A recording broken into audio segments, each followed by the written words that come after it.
Banaskantha LCB પોલીસે વાહન ચોરી કરતી ગેંગને ઝડપી લઈ 2 શખ્સોની અટકાયત કરી 17 જેટલા બાઇક કબજે કર્યા છે। બંને શખ્સો બનાસકાંઠાના કાંકરેજના રહેવાસી અને પાટણ જિલ્લામાંથી બાઇક ચોરી બનાસકાંઠામાં લાવતા હોવાનું બહાર આવ્યું છે। આ અગાઉ પણ પાલનપુર એલસીબી પોલીસે વાહન ચોરી કરતી આંતરરાજ્ય ગેંગને ઝડપી લીધી હતી। બનાસકાંઠા સહિત ઉત્તર ગુજરાતમાં છેલ્લા ઘણા સમયથી વાહન ચોરીના બનાવોમાં નોંધપાત્ર વધારો થયેલો છે।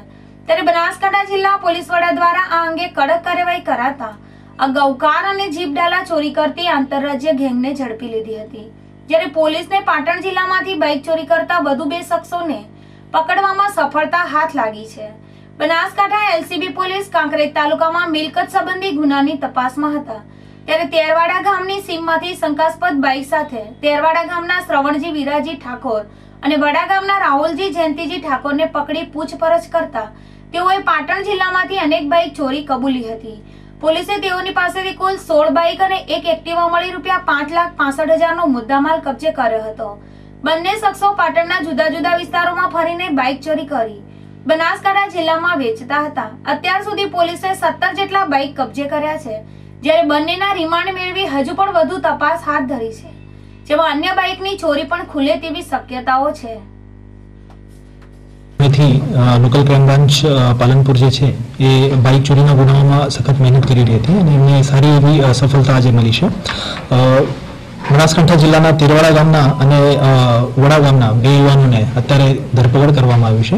આ યુવાનો પાસેથી અત્યાર સુધીની જેટલી તપાસ છે એની ટેકનિકલી તપાસ કરી અને 17 બાઇક અત્યાર સુધી રિકવર કરવામાં આવ્યા છે।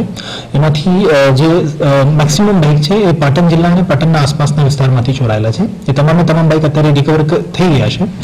આ સમગ્ર તપાસ દરમિયાન લોકલ ક્રાઇમ બ્રાન્ચની ટીમ સિંધવ પીએસઆઈ પરમાર અને એમની જે ટીમ છે આ ટીમની મહેનતથી આ 17 બાઇક અત્યાર સુધી રિકવર કરી દેવામાં આવ્યા છે।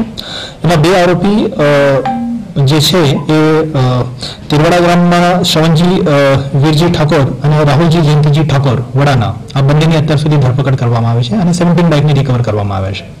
વધુ બાઇક ચોરીમાં આ લોકોનો હાથ છે કે કેમ એ બાબતની તપાસ અત્યારે ચાલે છે અને આ લોકોની ધરપકડ કરી અને વધુ તપાસ કરી વધુ ચોરીઓ ડિટેક્ટ થાય એના માટે અત્યારે લોકલ ક્રાઇમ બ્રાન્ચ પ્રયત્ન કરી રહી છે। સર, અંદર ઇન્વેસ્ટિગેશન કેવી રીતે બાઇક ચોરતા હતા, ખાસ કરીને પબ્લિક અવેરનેસ શું હોય છે કે આ લોકોની ચોરી મેઇન આ લોકોનો જે ટાર્ગેટ હોય છે બાઇક ચોરીનો એ રાત્રિના ટાઈમે અનઅટેન્ડેડ બાઇક હોય છે અને એ સિવાય જે હેન્ડલ લોક ના હોય છે બાઇકને આ બાઇકને વધારે ટાર્ગેટ કરવામાં આવે છે। એટલે પબ્લિકને પણ એટલું ધ્યાન રાખવાનું હોય છે કે રાત્રે પણ જ્યારે બાઇક પડતું મૂક્યું હોય ત્યારે બાઇક લોક થાય અને કોઈ પણ જગ્યા અનઅટેન્ડેડ જે છે અનઓથોરાઇઝ પાર્કિંગમાં બાઇકની પાર્કિંગ ના થાય। આ 2 વસ્તુનું અગર ધ્યાન રાખીએ તો બાઇક ચોરી ખાસી રીતે આપણે અટકાવી શકીએ। આ સિવાય અન્ય આરોપીઓ છે આ સંબંધની અંદર આ સમગ્ર પ્રકરણમાં અત્યાર સુધી એવું હતું કે આ લોકો જે પણ બાઇક ચોરી કરતા હતા એ ખૂબ જ સસ્તા ભાવે એના જે વતનના ગામ છે એના નજીકના વિસ્તારમાં વેચી દેતા હતા। આ જે વેચેલી બાઇક છે આ લોકો કયા આધારે ખરીદી છે આ બાઇક એની પણ અત્યારે તપાસ થશે, પણ ચોરી કરવામાં અત્યારે આ 2 જ લોકો છે અને ખૂબ સસ્તા રેટમાં મળતા હોવાથી જે આસપાસના ગામના ખેડૂતો છે આ લોકો આ બાઇક ખરીદી કરી છે, તો આ કયા આધારે આ લોકોએ ખરીદી કરી છે એની પણ તપાસ અમે કરી રહ્યા છીએ।